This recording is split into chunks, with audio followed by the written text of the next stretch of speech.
Welcome everybody to another edition of Ask Lloyd. Today I am with a friend of mine whose name is Alex Ray, also known as Coach Alex. Alex, welcome to the Ask Lloyd series. And why don't you tell us a little bit about yourself?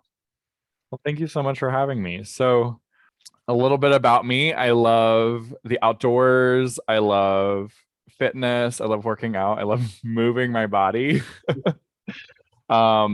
And 2020 has been a really great year for that in pushing me to get back outside and get off of the computer to start working a little bit less. As an entrepreneur, we can get very easily sucked in to Right. work and really doesn't, it's not just entrepreneurs, but all of us. So I've been enjoying getting back outside and moving more. And then, of course, I'm also a life coach. I work with the LGBTQIA plus community, specifically helping them with confidence. And I understand you have a podcast as well. I do. Yep. It's called the Queer Confidence Podcast. Mhm. So in that podcast, I go over my 3-step process. There are only 3 things, you all, if you're working on building your confidence. The first one is to be willing to be uncomfortable, which is just accepting the uncomfortable emotions or situations that come up in our life. And, we can have discomfort and we have discomfort about discomfort. We're not okay with being uncomfortable. So we first shed that first layer and just accept, okay, we're willing to be uncomfortable. The second step is to take action, to actually step towards that uncomfortable thing, to step towards the life that we want on purpose. And then the third and final step is to have our own back. And that's not in a defensive way, it's not in an aggressive way.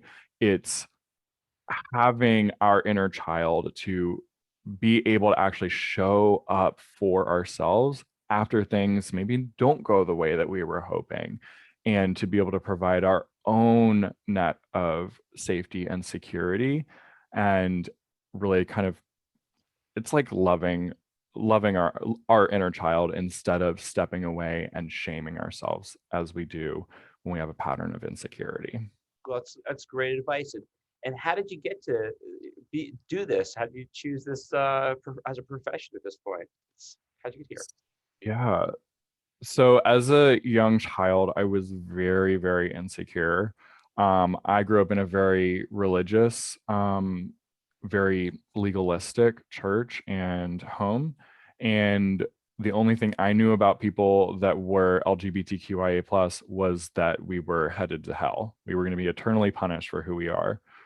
And that, coupled with also a natural, like, genetic disposition to depression, sent me in a downward spiral for all of my teen years and then into my early 20s. And in 2017, I hit absolute rock bottom and I tried to end my own life. Um, Thankfully, I was unsuccessful. And coming out of that, I decided it was time, one, to be way more vulnerable with my therapist. I had been in therapy prior to my attempt, but I wasn't fully vulnerable, and therefore I wasn't also getting everything that I could be out of the therapy. So got a lot more vulnerable, and then got to like stable, and so this is not where I want to be. I've been very insecure. Now I'm like hovering at survival.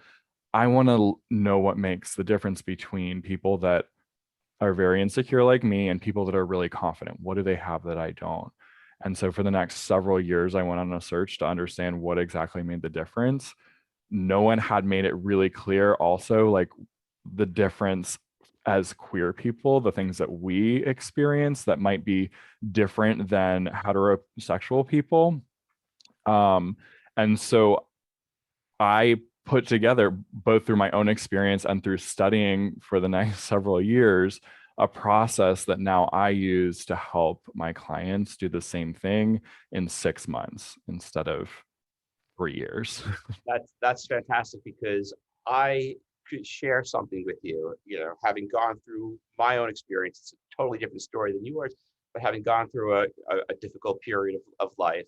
But I also share your desire to help people out in the sense that I want my clients to take this difficult time and get through it the best way they can.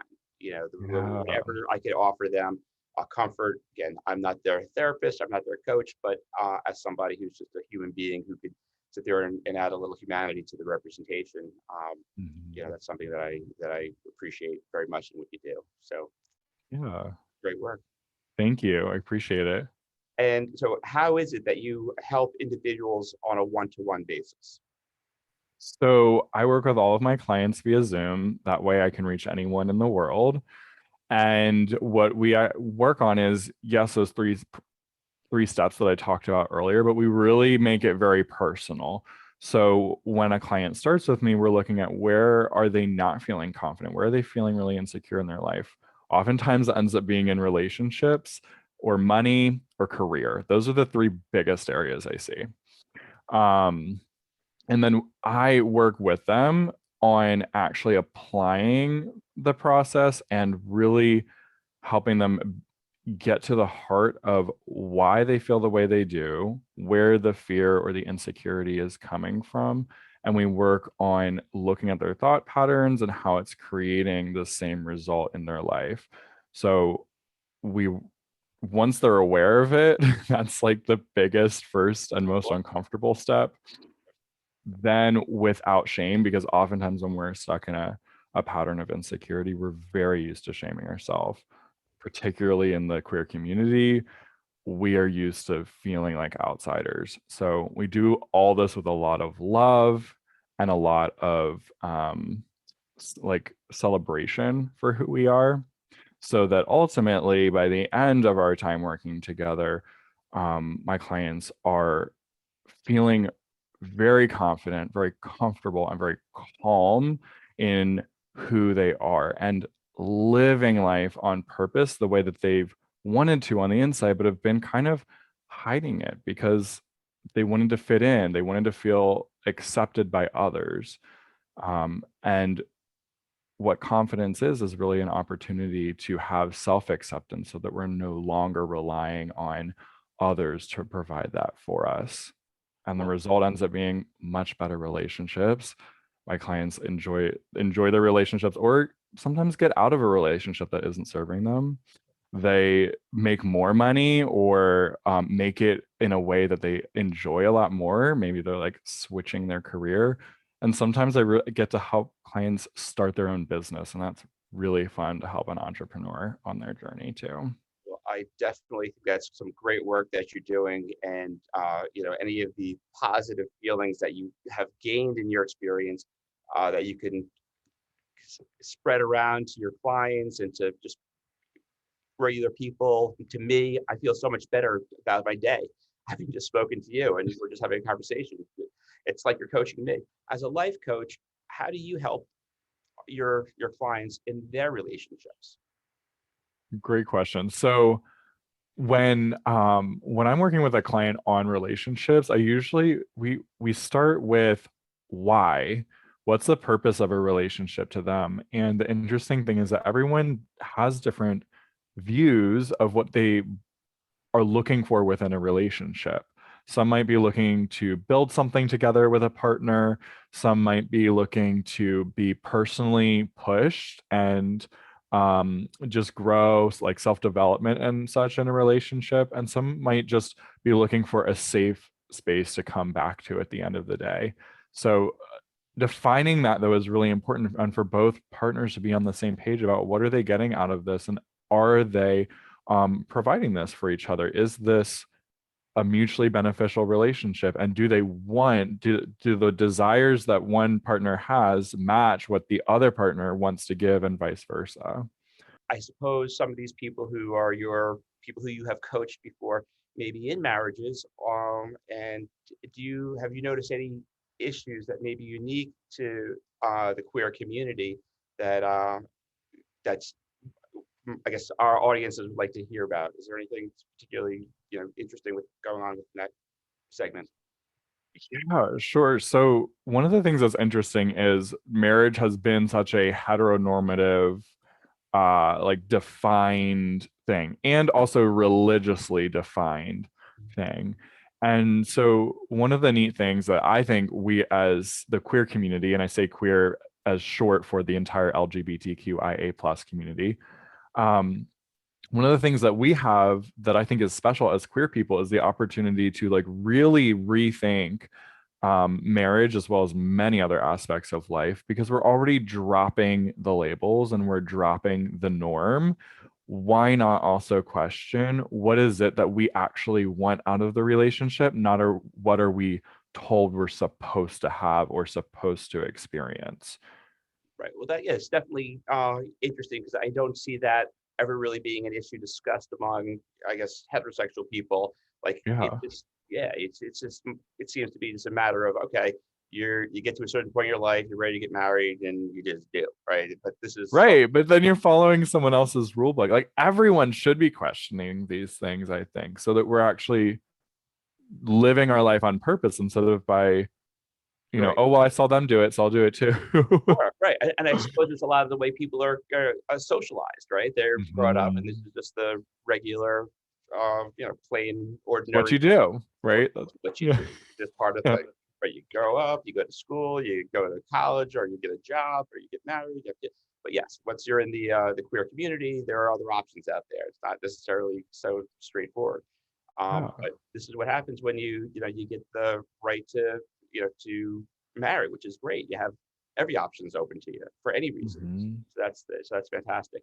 But of course, one of the things that goes hand in hand with marriage is sometimes there's marriages that don't work out, and I'm sure you have met people who are in these unhappy relationships, and I Yeah. guess there's things that they need to know as well. Is there any type of coaching methods that you use that are particular to you in this regard? So when if I have a client that's questioning whether they want to stay in a relationship, always looking first at why. Why is this coming up? What again, going back to that first thing I brought up of like, what is the point of a relationship to them? And that's usually why they're not enjoying the relationship because they're not actually receiving out of the relationship what they're looking to Mhm. get. And then we also work on taking ownership for how are they showing up within the relationship, and are they proud of the way that they're showing up, or do they want to adjust that?